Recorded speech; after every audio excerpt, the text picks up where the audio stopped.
Después de padecer largas dictaduras militares a lo largo del siglo XX en América Latina y apartadas las polarizaciones ideológicas que llevaron a conflictos armados en no pocos países, la recuperación o edificación del Estado de Derecho fue la meta a conseguir como salvaguarda de un futuro en que democracia y desarrollo pudieran caminar juntos.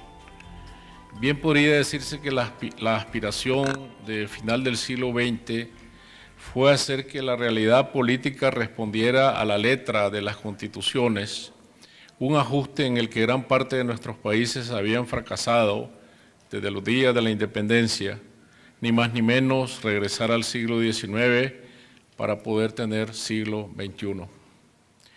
Empezamos de nuevo a elegir gobernantes y a partir de allí fue necesario probar la eficacia de las instituciones para evitar el temido regreso a la concentración viciosa del poder. El viejo Somoza, fundador de la dinastía en Nicaragua, solía decir que la democracia era como un tamal indigesto que no se le podía dar a un niño de pecho porque lo mataba. Y él mismo se reservaba el arbitrio de decidir cuándo el pueblo llegaría adulto para poder probar la democracia. Pronto descubrimos que la institucionalidad democrática era capaz de resucitar de las cenizas de las dictaduras militares solamente donde esa institucionalidad había prosperado antes, como en Uruguay o en Chile, o como siguió funcionando en Costa Rica mientras en el resto de Centroamérica se alzaban las llamas del conflicto bélico, pero donde históricamente había sido débil, era difícil reinventarla, como en la mayoría de los países centroamericanos. Aprendimos o recordamos lo que ya la historia enseñaba, que la democracia populista no es más que seudónimo del autoritarismo. Si hay concentración absoluta de poder, cercenamiento de la libertad de expresión, si hay miedo de los ciudadanos frente al poder, estamos en los umbrales de la dictadura. De allí a la represión sangrienta no hay más que un pequeño paso. Y el populismo no es más que el celofán en que se envuelve ese regalo envenenado. Pero otro elemento para nada sorpresivo se sumó al panorama de fin de siglo y se expande hoy con fuerza de incendio: la corrupción, tan adherida a la democracia recuperada como si fuera su piel purulenta, y la propia debilidad institucional que incluye la falta de transparencia y de controles sobre la voracidad de no pocos quienes suelen ascender al mando la facilita. El panorama se agrava con la incidencia pertinaz del crimen organizado que alienta la corrupción misma en todos los estratos y el empeño de los narcocarteles en minar el Estado de Derecho. Los narcodólares tienen un peso excesivo y desproporcionado, capaz de descalabrar el andamiaje institucional. Es una hidra de múltiples cabezas que apenas se le corta una, retoñan 100. Una hidra capaz de asesinar masivamente, incinerar cuerpos, decapitar, con mucho que enseñar en cuanto a métodos de crueldad a los sicarios del califato islámico. Son los que dejan cabezas humanas en parajes públicos como símbolo de su poder sanguinario, que es también un ritual. Los narcos mexicanos propagan el culto de la Santa Muerte, que hace resplandecer en su mano la afilada guadaña que decapita, descuartiza y amontona cadáveres, y víctimas visibles de esta cacería son los periodistas. Decenas de ellos viven bajo amenaza, son asesinados o resultan desaparecidos en México, Honduras, Guatemala, Colombia, Paraguay o Brasil por la osadía de meterse en las entrañas de la verdad. Desde el año de 2007, más de 50 periodistas han sido asesinados o han desaparecido en México, y solo en el estado de Veracruz las víctimas suman 14 desde 2011. De acuerdo al Comité para la Protección de Periodistas con sede en Nueva York, hay un clima de persistente impunidad. Los crímenes contra periodistas no son resueltos casi nunca, dice el informe, no solo como resultado de la negligencia y la incompetencia, sino también debido a la corrupción que se extiende entre jueces, fiscales y autoridades de policía, sobre todo a nivel de los estados y municipios. Hay periódicos que han decidido el cierre temporal ante las amenazas. El diario de Ciudad Juárez publicó hace un tiempo, un editorial de primera página que decía, y vale la pena recordarlo: señores de las diferentes organizaciones que se disputan la plaza, queremos que nos expliquen qué es lo que quieren de nosotros, qué es lo que pretenden que publiquemos o dejemos de publicar para saber a qué atenernos. Ustedes son en estos momentos las autoridades de facto en esta ciudad, porque los mandos instituidos legalmente no han podido hacer nada para impedir que nuestros compañeros sigan cayendo, a pesar de que reiteradamente se los hemos exigido. En el año 2013, tras la llegada del presidente Peña Nieto, se aprobó una reforma constitucional que otorga a las autoridades federales jurisdicción para perseguir a los responsables de crímenes contra la libertad de prensa, y el reclamo hoy es que se organicen medidas efectivas para proteger de verdad a los periodistas. En agosto de este año, unos 400 periodistas, escritores y artistas de todo el mundo, a raíz del asesinato del fotógrafo Rubén Espinosa, quien había huido de Veracruz a la Ciudad de México tras constantes amenazas de su vida, fue acribillado con otros 4 personas, y entonces dirigimos al presidente Peña Nieto una carta pública que empieza diciendo: con el apoyo del PEN y el Comité de Protección a los Periodistas, vemos con indignación los ataques contra los reporteros en México.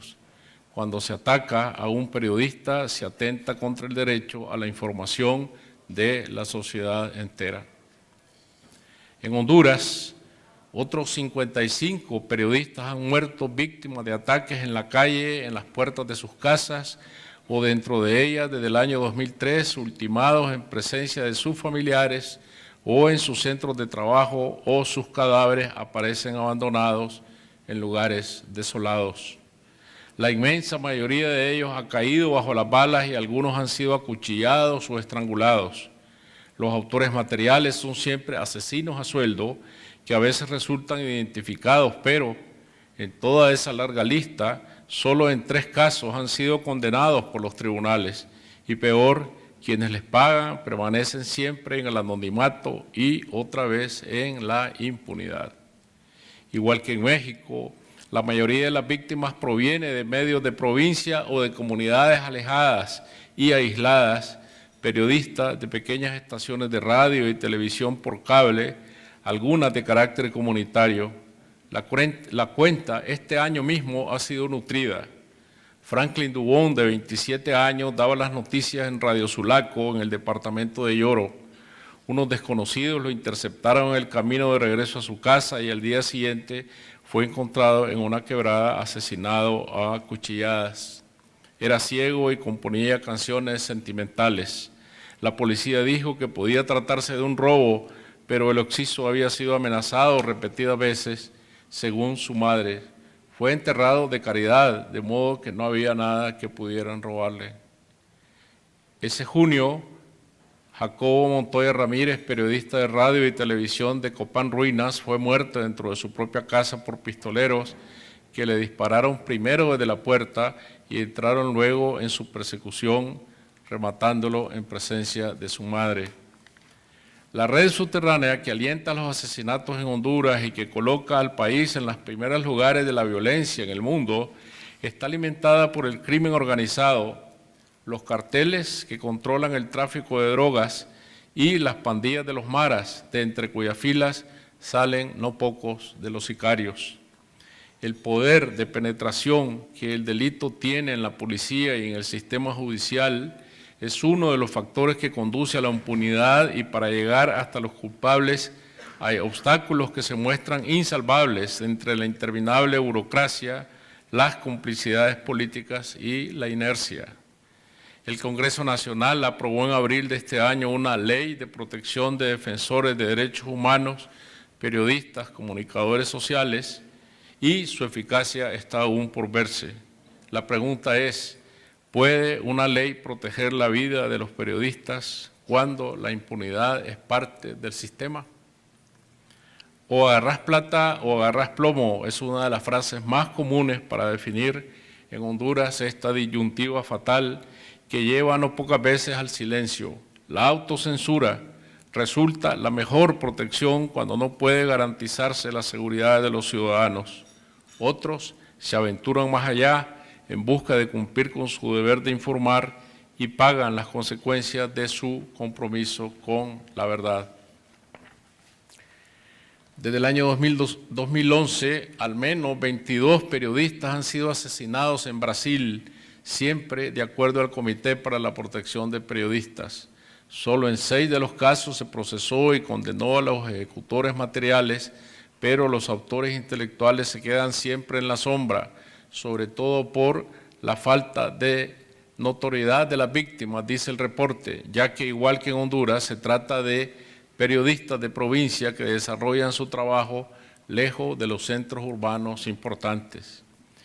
En el 65% de los casos, sus investigaciones estaban dirigidas a actos de corrupción, cuyos presuntos responsables resultan ser siempre funcionarios del Estado. Floralba Núñez, de 25 años de edad, fue asesinada a tiros la mañana del 10 de septiembre de este año, cuando entraba a su trabajo en la radio La Preferida FM en la ciudad de Pitalito, del departamento de Huila, en Colombia. Era conductora del programa La Preferida Estéreo y también corresponsal del Canal 6 y del Canal Nación TV. Es el tercer asesinato de un periodista en Colombia en lo que va del año y el gobierno ha ofrecido una recompensa para dar con los criminales. La periodista había recibido amenazas anónimas por internet. Según Emmanuel Colombier de Reporteros Sin Fronteras, las amenazas a periodistas por internet y a través de las redes sociales no son tomadas en serio por las autoridades, pese a que son de carácter cotidiano. El paraguas sangriento se abre hoy atrapado en un solo puño en América Latina. Los narcos son dueños del negocio total. El tráfico de la droga, cocaína, heroína, anfetaminas, el tráfico de migrantes, de mujeres forzadas al trabajo esclavo y la prostitución, el tráfico de la corrupción para comprar funcionarios públicos, agentes judiciales, jueces y magistrados, fiscales y policías, y el lavado de dinero, la extorsión a los negocios de todo tamaño, como en los mejores tiempos de Chicago. El paisaje se extiende vasto y desolador ante los ojos de quien tiene el oficio de ver e indagar y de contar lo que ve. Pandilleros adolescentes organizados en fraternidades bajo códigos de honor, inscritos en sus tatuajes en Guatemala, El Salvador y Honduras. Aprendieron el arte de matar en las calles de Los Ángeles, en las pantallas de televisión y en los videojuegos, y su caldo de cultivo es la marginalidad y la pobreza. Se ven a sí mismos como héroes de su propia película, asociados al narcotráfico, al secuestro, la venta de protección, y son capaces de incendiar autobuses llenos de pasajeros cuando no reciben la paga exigida. Los jefes gobiernan las pandillas desde las cárceles cuando han sido apresados, como lo hacen también los narcotraficantes. Hoy son capaces de paralizar San Salvador, obligando a suspender el transporte público y de consumar emboscadas letales contra las fuerzas del ejército y la policía. El secuestro, como negocio capital del crimen organizado, se ensaña ahora en los pobres más pobres, los emigrantes que atraviesan el continente en manos de las redes de coyotes para llegar hasta México, donde les dan caza a los zetas, que gobiernan desde el río Suchiate hasta el río Grande, para capturarlos y exigir rescates a sus familias a través de los teléfonos celulares, sumas despachadas por money orders, por las que se obligan a empeñar hasta el alma. La profesión de periodista se vuelve así la más peligrosa del mundo, cuando quien informa busca revelar estos hechos frente a los ojos del público. El fotoperiodista franco-español Cristian Poveda, quien había convivido durante año y medio con pandilleros de la Mara de 18 en Soyapango para firmar el reportaje de televisión La Vida Loca, fue asesinado de 4 disparos en el rostro por ellos mismos, mientras buscaba un nuevo encuentro con los jefes de las pandillas. Pero el caleidoscopio no se detiene en la composición de sus figuras. Están los caudillos latinoamericanos, una de nuestras más viejas fantasmagorías repetidas en un juego infinito de espejos nublados por los viejos vapores del populismo. Los dictadores no son materia agotada ni en la literatura ni en el periodismo. No son fantasmas del viejo pasado, sino imágenes vivas del siglo XXI arrastrados por la marea de la historia que no cesa de copiar sus eternos movimientos. Y la corrupción que está siempre en la foto, no como la actitud esporádica de un grupo de individuos, sino como una conducta que afecta al cuerpo social y busca de manera solapada una carta de legitimidad en la conciencia individual y en la colectiva. Negocios ilícitos a la sombra del Estado, tajadas en las privatizaciones, apropiación de bienes públicos, licitaciones amañadas, quiebras fraudulentas de bancos, lavado de dinero a gran escala. Cuánto hay que investigar y que publicar y cuánta entereza y valentía se necesita. La gente común adquiere la certeza de que hay una raya insalvable que traza los privilegios de la impunidad y entonces se revela y sale a la calle, como acaba de ocurrir en Guatemala y sigue ocurriendo en las calles en Honduras. Es desde la calle que se ha logrado la destitución y juicio del general Pérez Molina en una rebelión cívica sin precedentes contra la corrupción. El reclamo por la decencia es hoy día un reclamo revolucionario. Pero junto a la violencia contra la ética está también la violencia contra la democracia. El autoritarismo nos amenaza desde el fondo de nuestro pasado. También de esa violencia tenemos noticias todos los días. La inoperancia de las instituciones, el miedo a emitir leyes justas y el temor de dar sentencias justas, y junto al desprecio a las leyes y a la Constitución, la retórica que ampara la falsedad y la falta de transparencia en la conducta política. Y la violencia institucional va dirigida contra los medios de comunicación que estorban la pesadilla demagógica de sociedades uniformes cuando el poder pretende un espacio único de opinión, cansino y monocorde, donde solo debe reinar la ideología oficial. La información vista como propaganda, leyes represivas, cierre de medios, cadenas oficiales interminables, compra forzada de periódicos, estaciones de radio y televisión que pasan a ser parte del coro político del Estado, amenazas de cancelación de licencias de operación, uso de las cuentas de publicidad gubernamental como arma de coerción y chantaje. El diario Tal Cual de Caracas fue asfixiado entre la falta de papel para su impresión, el cierre de las fuentes de publicidad estatal, investigaciones fiscales y pleitos judiciales enderezados contra su director, Teodoro Petkov, quien no pudo recoger en Madrid el premio Ortega y Gasset, pues tiene el país por cárcel.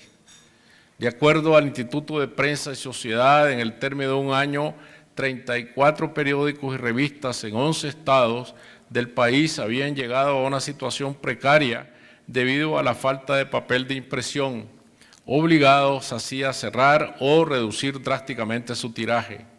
Mientras tanto, se obliga a los proveedores de Internet a bloquear sitios cuando las informaciones disgustan al gobierno y las estaciones que transmiten por cable son sacadas del aire. Todo entra en el rango de lo que la Comisión Interamericana de Derechos Humanos califica como censura indirecta. La democracia tiene un punto de partida que son las elecciones, pero no es suficiente.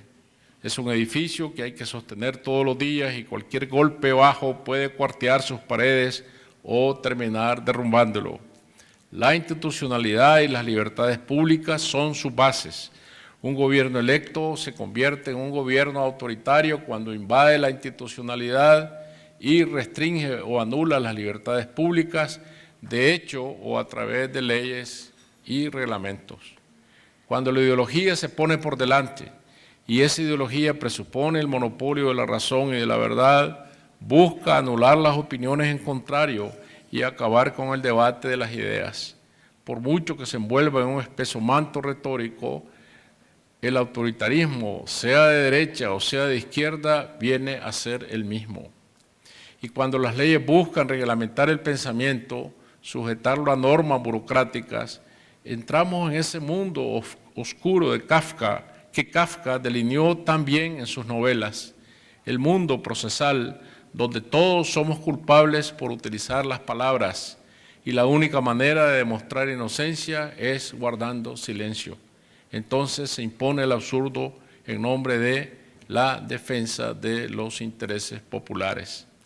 Nacen así los ministerios de la verdad, como en el mundo de George Orwell, y el Estado se convierte en una especie de orden religiosa que vigila el pecado y amenaza con las llamas del infierno. En Ecuador se ha creado la Superintendencia de la Información y Comunicación, definida en la ley como el organismo técnico de vigilancia, auditoría, intervención y control con capacidad sancionatoria, que cuenta con amplias atribuciones para hacer cumplir la normativa de regulación de la información y comunicación textual. En sus manos queda castigar, por ejemplo, el linchamiento mediático, una figura ambigua que se presta para reprimir informaciones y opiniones que disgustan al gobierno y que junto con otras figuras de la misma ley expone a los medios a sanciones brutales, como ha ocurrido con el diario El Comercio, castigado con una multa equivalente al 10% de su facturación comercial de los últimos 3 meses, causas a un reportaje de primera página del 22 de marzo de este año, titulado Deuda estatal por 1.700 millones afecta al sistema de salud del IES. Una investigación de fondo contra la corrupción puede ser un linchamiento mediático. Un anuncio comercial o una inserción pagada están sujetos a réplica obligatoria y negarse da paso a juicios, como este mismo mes le ha ocurrido con los diarios La Hora y Expreso. La superintendencia envía la réplica ya diseñada gráficamente, con títulos y subtítulos, tal como debe ser publicada, o la réplica puede ser un boletín oficial que debe ser leído en los espacios radiales o televisivos. La superintendencia ha considerado sexista una tira cómica de Olafo, el amargado, publicada en El Comercio porque la esposa de la caricatura, Helga, aparece de delantal ocupada en la cocina y él la llama mi chef personal. El censor ha fruncido el ceño. No hay que reírse, es peligroso. El caricaturista José Bonilla Bonil podría terminar en la cárcel por el delito de discriminación socioeconómica debido a uno de sus dibujos. En los últimos días se ha iniciado el proceso de cierre de la Fundación Andina para la Observación Social y el Estudio de Medios, Fundamedios, un organismo de la sociedad civil que vigila las acciones gubernamentales contra la libertad de expresión por difundir contenidos de naturaleza política a través de los tweets que emite. La publicidad estatal sigue siendo un arma política, sobre todo cuando las cuentas de anuncios gubernamentales representan un alto porcentaje, como en Bolivia o Nicaragua. El presidente Morales, en una entrevista concedida a Página 12 de Buenos Aires, declaró este año que el gobierno no está obligado a dar publicidad a todos los medios porque hay medios que mienten. El gobierno decide por qué medio puede llegar al pueblo. No es una obligación llegar a todos y lo peor es que algunos medios mienten e insultan.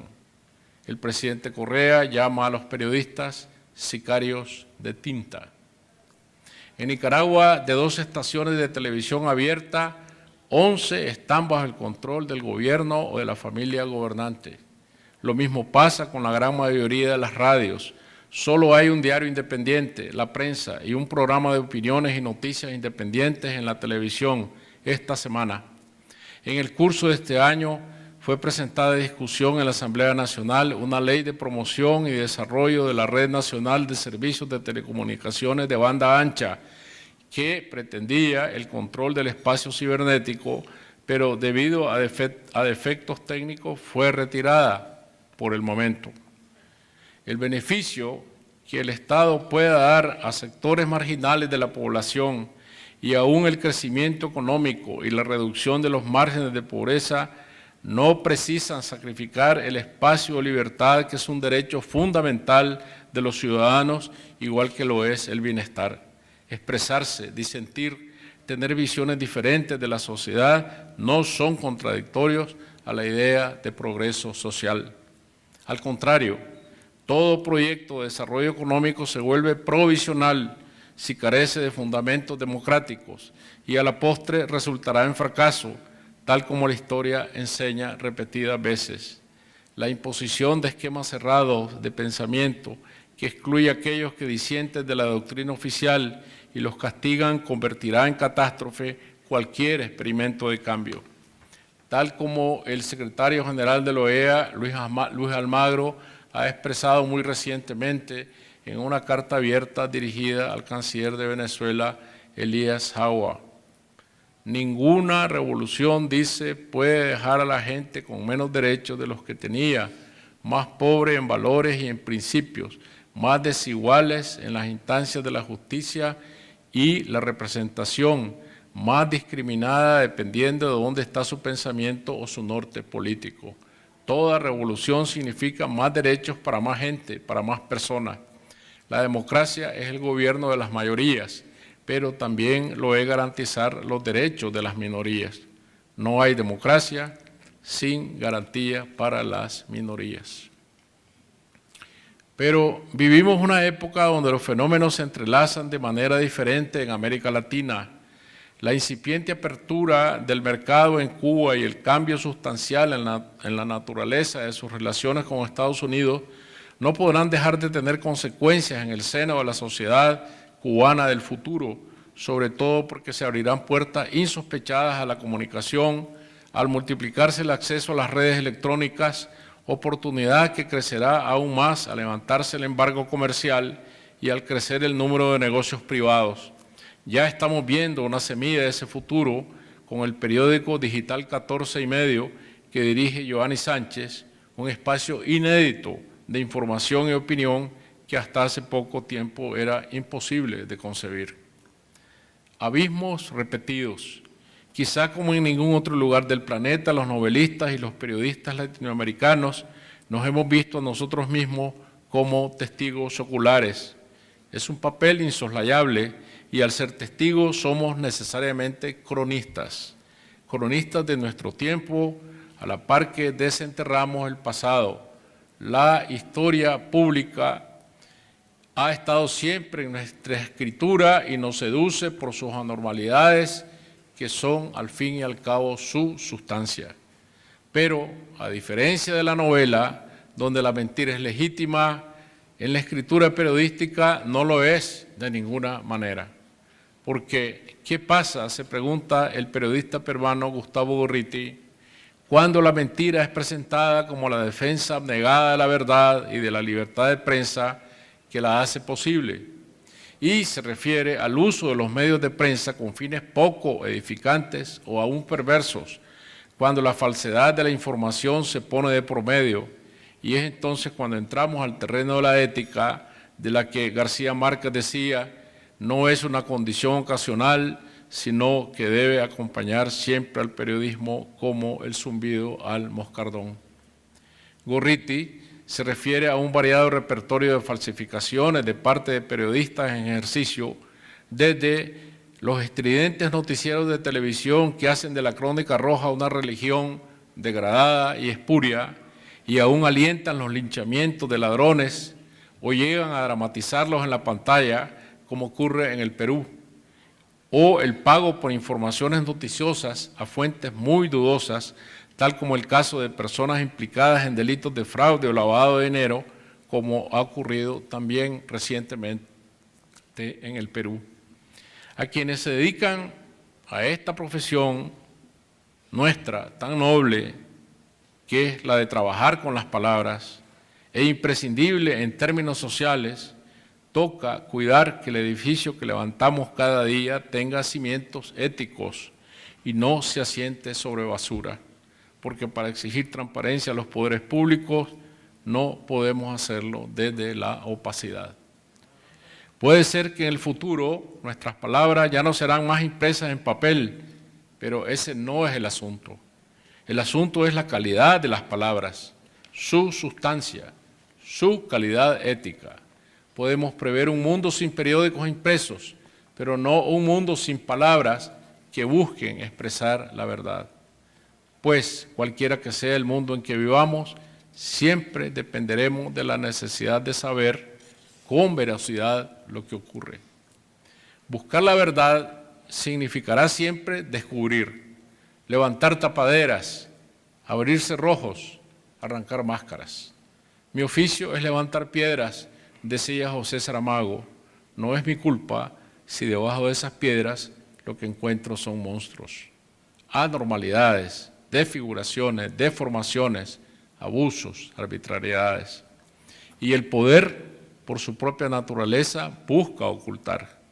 A mayor respeto de la institucionalidad democrática, mayor transparencia.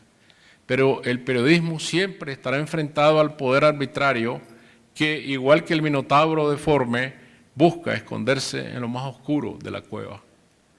Si los medios de comunicación tienen una función crucial, entre otras varias, es la de contribuir a que los gobernantes se sometan a las leyes y no que ellos sometan a las leyes. Que tenga más peso la voluntad de las instituciones que la voluntad de los que gobiernan.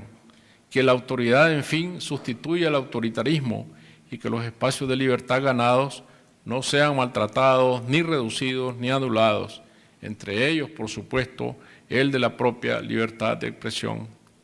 Para quienes escribimos y vivimos de las palabras, lo que el futuro nos está abriendo no es sino una oportunidad. Los diarios ya no dan noticias, ya no nos enteramos a través de ellos de lo que ocurre en el mundo, porque lo sabemos de antemano con solo mirar a la pantalla de nuestro teléfono celular. Pero en tanto sobrevivan, los espacios donde falten las noticias deberán ser llenados por buen periodismo, que es lo mismo que decir buena literatura. Y en los espacios electrónicos, el campo es infinito para el periodismo creativo, de fondo, valiente y de garra. Hoy, la verdad es que nos toca vivir en un mundo sin héroes, deshabitado de utopías. Pero quienes creen en el poder de las palabras las utilizan con creatividad y certeza. Quienes no se doblegan ni se dejan aturdir por el poder, sea el poder del Estado, el poder económico o el poder del crimen organizado. Quienes no ceden en su dignidad, ni se alquilan, ni se venden, ni se callan, y aún ponen en riesgo sus vidas por causa de lo que escriben, son los héroes de hoy. Son los creadores de la utopía que siempre nos aguarda desde el futuro, creadores de la verdad que siempre nos hará libres. Porque tal como reclama la regla del cronista de Indias, Antonio Herrera, non debe el cronista dejar facer su oficio. Muchas gracias.